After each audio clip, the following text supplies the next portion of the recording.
Hello నమస్తే. నేను journalist Srinivas. ఈరోజు మన తెలంగాణ పేపర్లో ముఖ్యమంత్రి రేవంత్ రెడ్డి గారు నిన్న జూబ్లీహిల్స్ ఎన్నికల ప్రచారంలో మాట్లాడుతూ 3 నెలలైనా అరెస్టులేవి అంటాడు. ఎవరిని? కేంద్ర ప్రభుత్వాన్ని అడుగుతున్నాడు. దేనిపైన అంటే కాళేశ్వరం ప్రాజెక్టులో జరిగిన అవినీతిపైన జస్టిస్ పిసి ఘోష్ కమిషన్ రిపోర్ట్ని పరిశీలించి అధ్యయనం చేసి దానిపైన సిబిఐ ఎంక్వైరీ చేసి సిబిఐ చర్యలు తీసుకోవాలని కేంద్ర ప్రభుత్వానికి సిఫార్సు చేసింది రాష్ట్ర ప్రభుత్వం. 3 నెలలు అయిన చేసి ఏమైంది? అరెస్టులు ఎందుకు చేయలేదు? డైరెక్ట్ అరెస్టులేనట. మీకు అర్థమవుతుందో అర్థం కావట్లేదు. ముఖ్యమంత్రి రేవంత్ రెడ్డి గారు ఈరోజు తెలంగాణ ప్రజలు 2 సంవత్సరాలు మీ పరిపాలన చూసిన తర్వాత కేసీఆర్ కుటుంబాన్నో కేసీఆర్ను అరెస్ట్ చేయాలని కోరుకుంటున్నారో లేదు, కానీ మీ 3 గ్యారెంటీల సంగతి ఏంది అంటున్నారు. మీరేం అరెస్టులు ఎందుకు కాలేదు? 3 నెలలు అయింది అంటున్నారు. ప్రజలు ఏమంటున్నారంటే 100 రోజులలో 6 గ్యారెంటీలు ఇస్తామన్నారు. ఆ 100 రోజులు ఇంకా కాలేదా? ఎందుకు 6 గ్యారెంటీలు అమలు కావట్లేదు? కొన్ని అమలు చేసి కొన్ని గాలికి ఎందుకు వదిలేశారని ప్రజలు అడుగుతున్నారు. అది చెప్పండి మీరు. ఈ 3 నెలల్లో అరెస్ట్ అయితే ఇంకొక 6 నెలలైనా వాళ్ళు చూసుకుంటారు. ఈరోజు తెలంగాణ సమాజం కేసీఆర్ కుటుంబాన్ని అరెస్ట్ చేసి తక్షణమే మా కడుపు నింపుకోవాలనుకోవట్లే. వాళ్ళు కేసీఆర్ని అరెస్ట్ చేయడం వల్ల ప్రజలకేం ఒరిగేది ఉండదాడ. ప్రజల ఖజానాకు వచ్చేది ఏమి ఉండదాడ. తెలుసు మీరు ఏం చేస్తున్నారు, మీరు ఏం చేశారు. 2 సంవత్సరాలు టైంపాస్ పిసి ఘోష్ కమిషన్తో.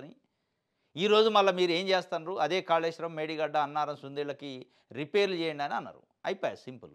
మీరు అక్కడనే మీరే ఢిల్లీ వేదికగా కేసీఆర్ని నేను అరెస్ట్ చేసేది అరెస్టే చేయను, ఆయన ముట్టుకొని అంటారు. మీరే ఒక క్లీన్ చిట్ ఇచ్చిన తర్వాత ఆయన ఆల్రెడీ ఫామ్ హౌస్లో అరెస్ట్ అయ్యే ఉన్నాడు, నేను ప్రత్యేకంగా అరెస్ట్ చేయాల్సింది లేదు అని ఒకసారి ప్రకటన చేస్తారు.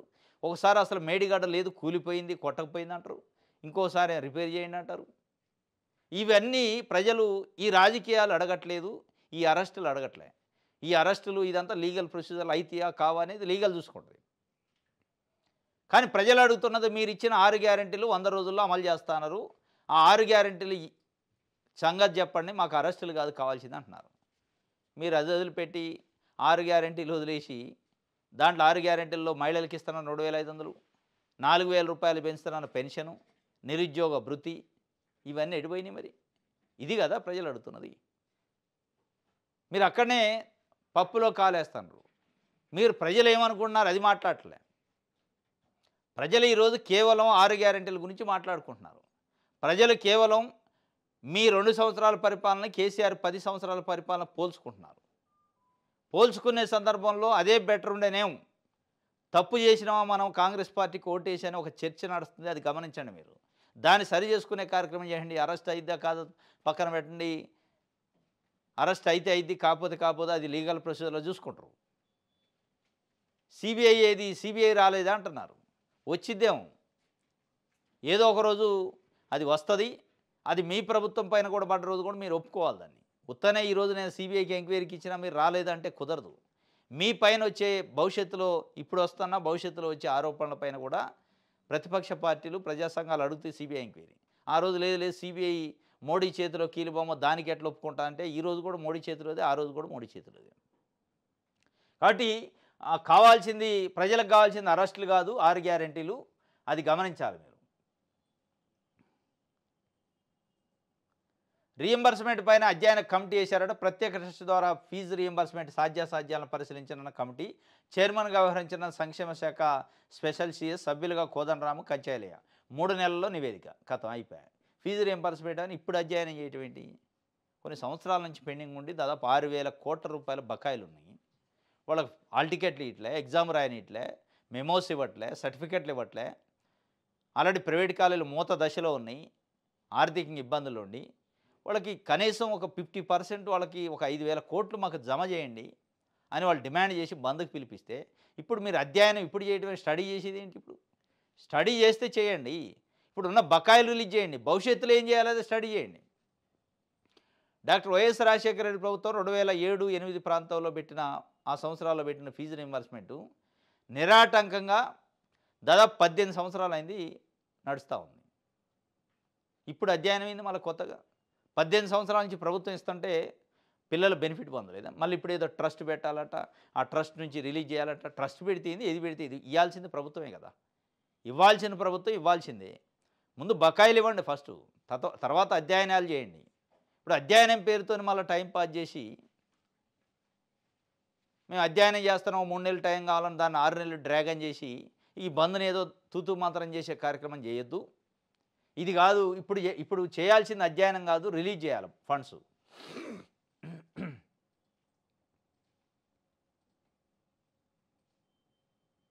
రైట్.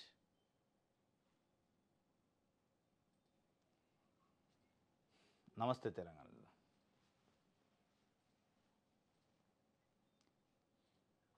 ఇది సర్కారా రౌడీ దర్బారా, బెదిరించే సీఎం అభివృద్ధి చేస్తాడా అని కేటీఆర్ అంటున్నాడు. 2 నెలల్లో చేసింది బంద్ పెట్టడమే. అన్ని వర్గాలు నిలువున ముంచిన వంచకి కాంగ్రెస్. గుండెలో ఆగుతున్న రేవంత్ గుండె కరుగుతలేదు. బకాయిలు చెల్లించిన రేవంత్ జీవితంలో కోత పెట్టాలి. మాట తప్పిన కాంగ్రెస్ కర్రు కాల్చి వాత పెట్టాలి. బీఆర్ఎస్ 10 ఏళ్ల పాలనలో జరిగిన అభివృద్ధికి రేవంత్ 2 ఏళ్ల అరాచక పాలనకు మధ్య పోటీ. బుల్డోజర్ను ఆపేది కారే. మార్పుపై తీర్పు చెప్పండి. జూబ్లీని నుంచే బీఆర్ఎస్ జైత్రయాత్ర మొదలవ్వాలి. రోడ్ షోలో బీఆర్ఎస్ వర్కింగ్ ప్రెసిడెంట్ కేటీఆర్. ఒక రకంగా ప్రభుత్వంలో ఉన్న పెద్దలు కాంగ్రెస్ పార్టీ ఒక భయం, ఒక ఆందోళనలో ఉన్నట్టు అనిపిస్తుంది. బీఆర్ఎస్ స్పందన, బీఆర్ఎస్కి ప్రజల నుంచి మరి స్పందన ముస్లిమ్స్లో కమ్యూనిటీలో వస్తుందో తెలియదు కానీ అజారుద్దీన్కి మంత్రి పదవి ఇవ్వడం హడావుడిగా, ఆందోళనతో, టెన్షన్తో. ముస్లింలు ఓట్ల కోసం ముస్లింలు డైవర్ట్ అవుతారు. కాంగ్రెస్ పార్టీకి ఓటేసే పరిస్థితి లేని పక్షంలో అజారుద్దీన్ని మంత్రి పదవిలోకి హడావుడికి తీసుకురావడంతోనే కాంగ్రెస్ పార్టీ ఒక రకంగా వైఫల్యాన్ని, ఒక ఆందోళనని, ఒక అనుమానాన్ని, ఒక భయాన్ని ఒప్పుకున్నట్టు అయింది. ఎలక్షన్లో ఓటమి భయాన్ని, ఓటమి ఆందోళనని, ఒక వైఫల్యాన్ని, ప్రభుత్వ పరిపాలన వైఫల్యాన్ని ఒప్పుకున్నట్టు అయింది. ఇక దానికి తోడు నిన్న మొన్న ముఖ్యమంత్రి గారు మాట్లాడే మాటలు అసలు మీరు ప్రజలకు ఇచ్చిన గ్యారంటీలు ఏంది, ఆ గ్యారంటీల తాలూకా ఎందుకు చెప్పలేకపోతున్నారు? మీరు అమలు చేసిన 6 గ్యారంటీలని ఎందుకు చెప్పలేకపోతున్నారు? ఇంకా అమలు చేయాల్సిన బకాయి ఉన్న 6 గ్యారంటీల గురించి ఎందుకు చెప్పలేకపోతున్నారు? అది వదిలిపెట్టి అరెస్టులు ఎందుకు చేయలే? సిబిఐ పోయింది. ఇది కాదు కదా ప్రజలు అడిగేది. జూబ్లీహిల్స్లో ఉన్న ప్రజలకి కావాల్సింది ఏంటి? మీరు ఇచ్చిన ప్రభుత్వం ఇచ్చిన హామీలు అమలు కావాలి. అది వదిలేశారు. దాంతోపాటు హైడ్రా అనే అద్భుతమైన హైడ్రాని నేను తీసుకొచ్చిన, హైడ్రాతోని చాలా కొన్ని వేల ఎకరాలు, వందల ఎకరాలు చెరువుల పరిరక్షణ జరిగింది అంటున్నారు. దాన్ని చెప్పుకోరు. దాన్ని చెప్తే ప్రజలు ఎంటబడేటట్టు ఉండరు. మీరు చేసిన హైడ్రా గురించి చెప్పరు. మీరు చేస్తున్న మూసి ప్రక్షాళన గురించి చెప్పరు. మీరు ఇచ్చిన 6 గ్యారంటీల గురించి చెప్పరు. ఇవ్వాల్సిన 6 గ్యారంటీల గురించి చెప్పడం కేవలం అరెస్టుల గురించి చెప్తున్నట్టునే మీ ఆందోళన, భయము, మీ అనుమానం, గెలుపు పైన మీకున్న అనుమానం స్పష్టంగా కనపడుతుంది. ఇది రైట్. ఎవరిని తలంటారు మీకేం తెలుసు? మంత్రివర్గ సమావేశంలో ఏం జరిగిందో మీకు ఎరుక? పెయిడ్ వార్తలు రాస్తే నిజాలు కావు. ఓ పత్రికా విలేకరులను నిలదీసిన ఉత్తమ్ కుమార్ రెడ్డి ఇప్పటికి కానీ షో ఇచ్చింది ఉత్తమ్ కుమార్ రెడ్డి గారికి. ఆంధ్రజ్యోతి పేపరు ప్రతి ఆదివారం ఇచ్చే కొత్త పలుకులో వేమూరు రాధాకృష్ణ గారు మంత్రులకు తలంటిన సీఎం అని రాసిండు. ఆ కొత్త పలుకు మొత్తం ఆయనే అక్కడ క్యాబినెట్ సమావేశంలో కూర్చొని ఏబిఎన్ రాధాకృష్ణ గారు విన్నట్టు, ఏ మంత్రిని ఏం తిట్టింది అన్నట్టు రాసిండు. ఈయనే విన్నట్టుగా రాసిండు. తిట్టారు, ఆ మంత్రిని ఎట తిట్టిండు, ఈ మంత్రిని ఎట తిట్టిండు, ముఖ్యమంత్రి తిట్టిండు, ముఖ్యమంత్రికి తిట్టేంత సినిమా ఉందా, ఆడుందా అని చెప్పి ఉత్తమ్ కుమార్ రెడ్డి చెప్తుండు. ఎవరిని తలంటారు నువ్వు చూసినవా అని చెప్పి. అంటే మేమే ఆయనకు తలంటినాం, ఆయన మాకు తలంటం కాదు. ఆ తలంటిన దానికే జలుబు నీళ్ళు వదిలిని అని చెప్పి ఇప్పుడు సెట్ అయ్యి జూబ్లీహిల్స్లో తిరుగుతుండని ఆయన చెప్తుండు. ఉత్తమ్ కుమార్ రెడ్డి డైరెక్ట్గా ఎవరిని తలంటారు మీకేం తెలుసు అసలు క్యాబినెట్ జరిగింది అంటే దాని అర్థం ఏంది? మేమే ఆయనకు తలంటినాం, మీరు చెప్పింది ఉల్టా చెప్పారు అని చెప్పిండు. ఇన్ని రోజులు స్పందించిండు. దాదాపు వారం 10 రోజులు అయింది అది రాసి, ఆ కథనం, ఆ కొత్త పలుకు రాసి. చాలా పెద్ద ఎత్తున విమర్శలు వచ్చినాయి. అంటే తెలంగాణ క్యాబినెట్లో ఉన్న మంత్రులకు ఆత్మగౌరవం లేదా కనీసం? ముఖ్యమంత్రి మంత్రులను పట్టుకొని తలంటిండు అని ఒక పత్రిక కొత్త పలుకు పేరుతో రాస్తే ఈ తలంటటం, తిట్టడం, దుర్భాషలాడటం, ఒక ముఖ్యమంత్రి మంత్రులు తిట్టినట్టు, ఉన్నది లేనట్టు, లేనిది ఉన్నట్టు, మంత్రివర్గంలో కూర్చొని విన్నట్టుగా రాసిండు. ఇది తప్పు, మా ఆత్మగౌరవం పైన ఎందుకు ఇట్లాంటి వార్తలు రాస్తారని నిన్న స్పందించిండు. అది కూడా ఒక విలేకరు అడిగితే ఉత్తమ్ కుమార్ రెడ్డి మాట్లాడింది నిన్న.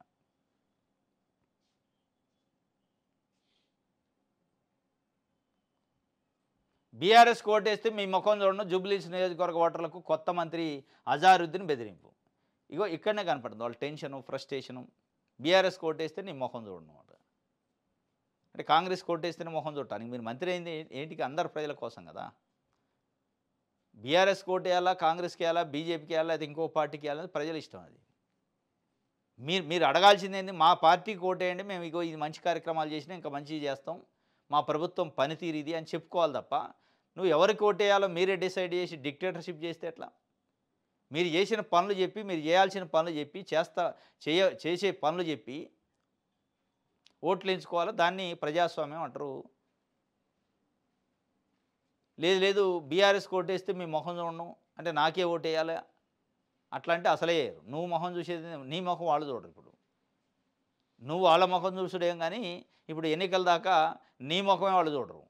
అప్పుడు తెలుస్తుంది.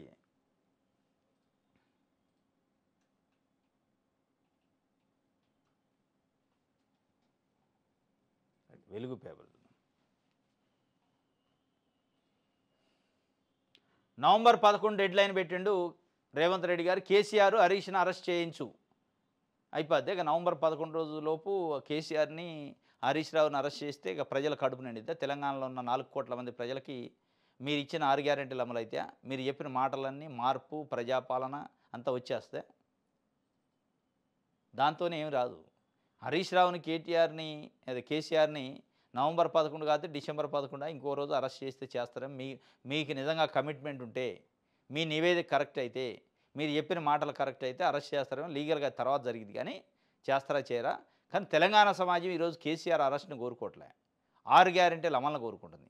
ఇంకా మీకు అర్థమవుతుందో అర్థం కావట్లేదో కేసీఆర్ అరెస్టు అనేది, కేసీఆర్ ఉండాలి, బయటే ఉండాలి, కేసీఆర్ బయటికి రావాలి, ప్రజల గురించి మాట్లాడాలని ప్రజలు కోరుకుంటున్నారు.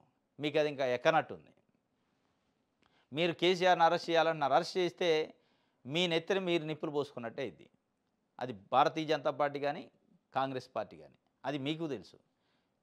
మీకు అది చేసే ధైర్యం దమ్ము లేకనే మీ 10 ఏళ్ల విమర్శల్ని పక్కన పెట్టేసి మీరు మళ్ళా కొత్త విమర్శలు మొదలుపెట్టి దానికోసం సిబిఐకి అప్పచెప్పి, అంటే బంతిని కేంద్రం కోర్టులో నెట్టేసినా అయిపోయింది, ఆయన మీద బాధ్యత ఉందంటే అంత ఈజీగా ఏం లేదు. అది మీకు తెలుసు, భారతీయ జనతా పార్టీకి తెలుసు.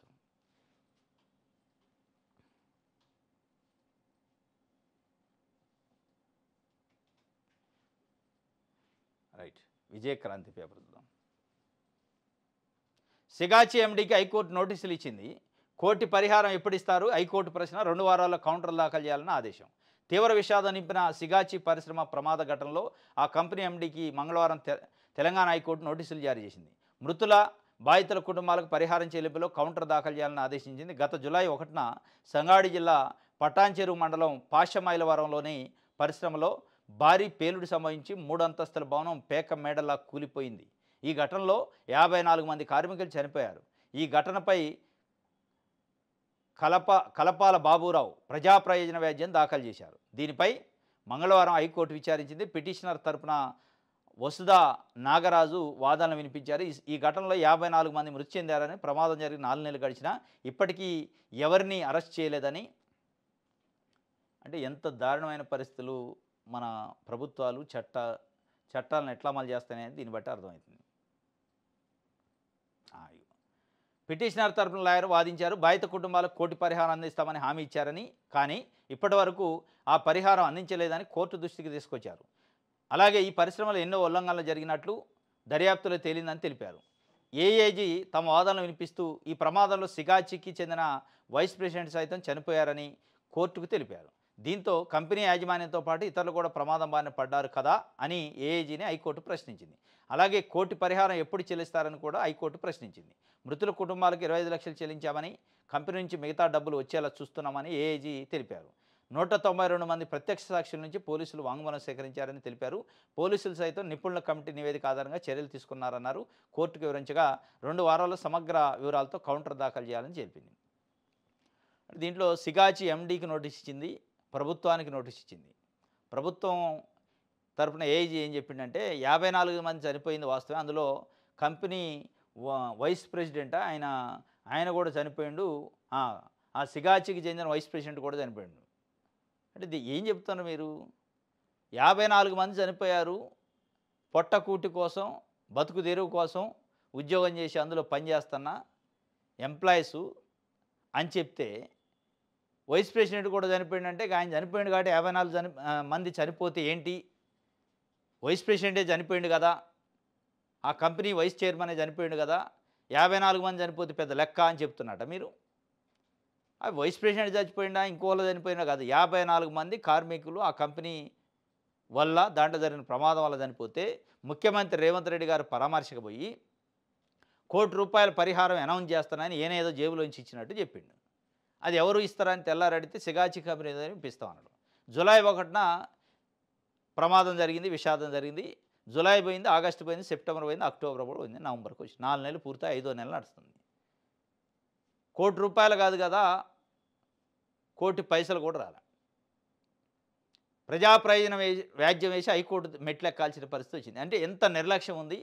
ఇక ఇంకోటి ఇందులో ట్విస్ట్ ఏంటంటే పరిహారం ఇవ్వకపోగా ఒక్కళ్ళ మీద కూడా కేసు పెట్టి జైలుకు పంపలేదు సిగాచిగా. 54 మందిని పొట్టన పెట్టుకుంటే ఒక్కళ్ళంటే ఒక్కళ్ళ మీద. అంటే ప్రభుత్వాలకి, రాజకీయ పార్టీలకి, పారిశ్రామికలతో ఎట్లాంటి సంబంధాలు ఉంటాయి. ప్రజల ప్రాణాలు పోతే వాళ్ళ సమాధుల పైన పేలాలు ఏరుకుంటున్నారు. రాజకీయ పార్టీలు, నాయకులు, కంపెనీలు, బిజినెస్లు ఈ ఈ కుమ్మక్కుతోని. సిగాచి కంపెనీ ఎండీని అరెస్ట్ లేదు ఇంతవరకు. దాన్ని అడిగితే పోలీసులు సమగ్రమైన విచారణ ఎన్ని రోజులు చేస్తారు? 4 నెలలు పట్టింది విచారణ చేయడానికి. ఏముంది అందులో విచారణ చేయ? అంటే మీకు లావాదేవీలు, మూటల పంచాయతీలు ఉంటాయి కాబట్టి, మూటల సెటిల్మెంట్లు ఉంటాయి కాబట్టి విచారణ జరుగుతాయి, చర్యలు తీసుకోరు, పరిహారాలు అనౌన్స్ చేస్తారు, పరిహారం ఇయ్యరు, దాన్ని అడిగేటోడు. ఎక్కడో బీహార్, ఒరిస్సా నుంచి వచ్చిన కార్మికులు పాపం ఎవరు అడగాలి? వాళ్ళ తరఫున ఆయన బాబురావు అనే వ్యక్తి దాంట్లో పిటిషన్ వేసిండు, ప్రజా ప్రయోజన వ్యాజ్యం. ఇప్పటికైనా మరి హైకోర్టుతోనైనా కదిలి ప్రభుత్వం ఇస్తుందా అంటే అంత ఈజీ కాదు. రైట్. పత్తి రైతు గోస, రంగు మారుతున్న తెల్ల బంగారం, వర్షాలకు పగిలిన పత్తిలో నీరు చేరి మొలకెత్తిన వైనం, సగానికి తగినంత దిగుబడి, సరిపడా సీసీఐ కొనుగోలు కేంద్రాలు తెరవకపోవడంతో ఇబ్బందులు, దళాలను ఆశ్రయిస్తున్న రైతులు, సర్కారు ఆంక్షలపై ఆగ్రహం. సీసీఐ కేంద్రాల్లో ఎకరానికి 12 క్వింటాలు కొనాలని డిమాండు. పత్తి రైతుల గోస మామూలు లేదు, ఆ గోస వినేటోళ్ళు లేడు. పత్తి రైతుల గోస ప్రభుత్వం ఏంటలే. రేవంత్ రెడ్డి గారు గోస అంతా జూబ్లీహిల్స్ పైన ఉంది. కాంగ్రెస్ పార్టీ గోస అంతా జూబ్లీహిల్స్లో ఓటమి, గెలుపు వీటిపైన, రాజకీయం పైనే ఉంది.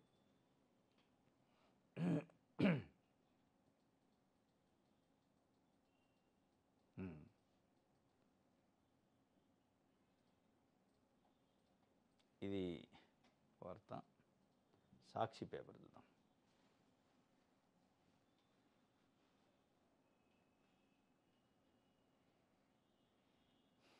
రైట్.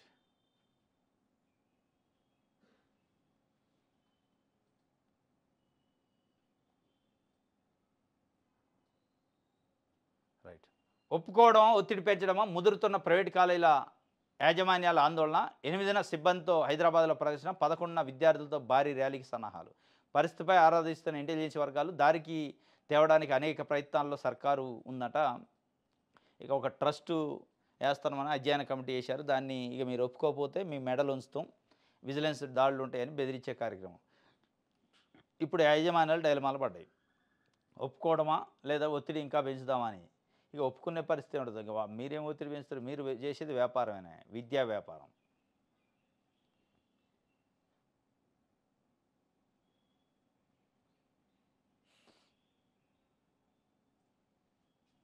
రైట్. దిశ పేపర్.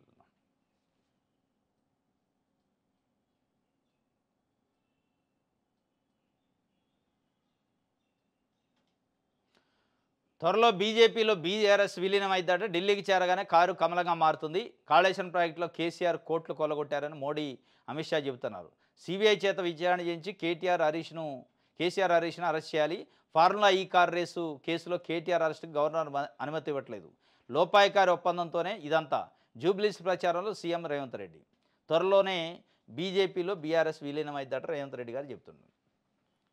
మరి బీఆర్ఎస్ బీజేపీలో విలీనం అవుతుంటే మీరు బీజేపీ పైన బీసీలకు 42% రిజర్వేషన్ల పైన ఎందుకు ఫైట్ చేయలేని పరిస్థితి? సరే వాళ్ళు విలీనం అయితే అవుతారు, వాళ్ళ మన్ను వాళ్ళ నెత్తిన పోసుకుంటారేమో ఒకళ్ళ బీజేపీలో విలీనమై.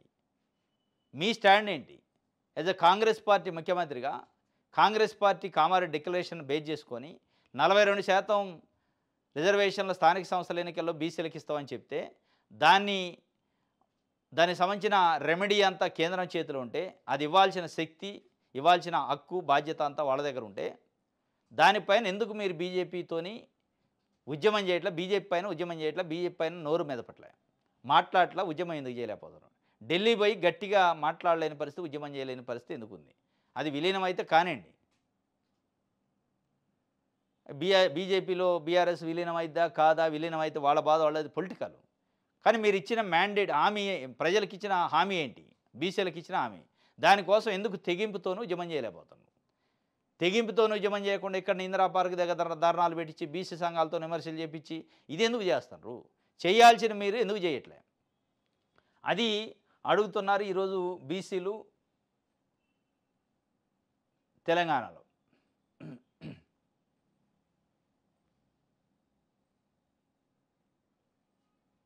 రైట్.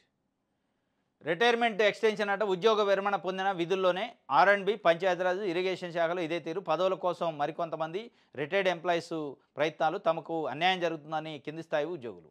పలువురికి ప్రమోషన్లు సైతం ఇచ్చారట. R&Bలో, ఇరిగేషన్లో, పంచాయతీరాజ్లో ఇది ఒక పెద్ద కథ ఉంది. Retirement extension. అసలు ఆ రిటైర్మెంట్ అంటే ఏంటి?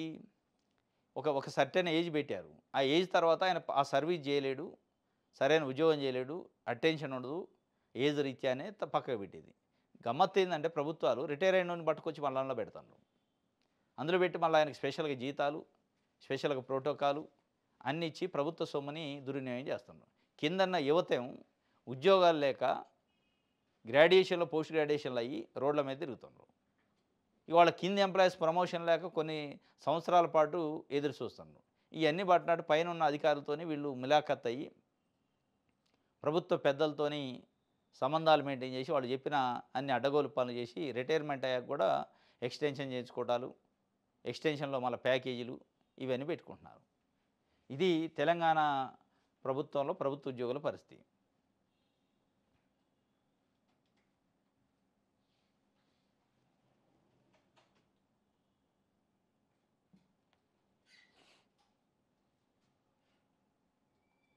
సిబిఐ రాదేం, కాళేశ్వరం కేసు అప్పగించావా, అయినా చర్యలేవి.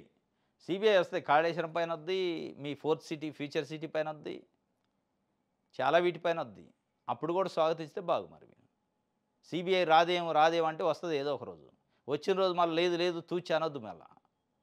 మళ్ళీ తూచి అంటే మీరు మాట తప్పినట్టు అయింది. రాదేం అనుకుంటున్నారు, వస్తుంది తొందరలో.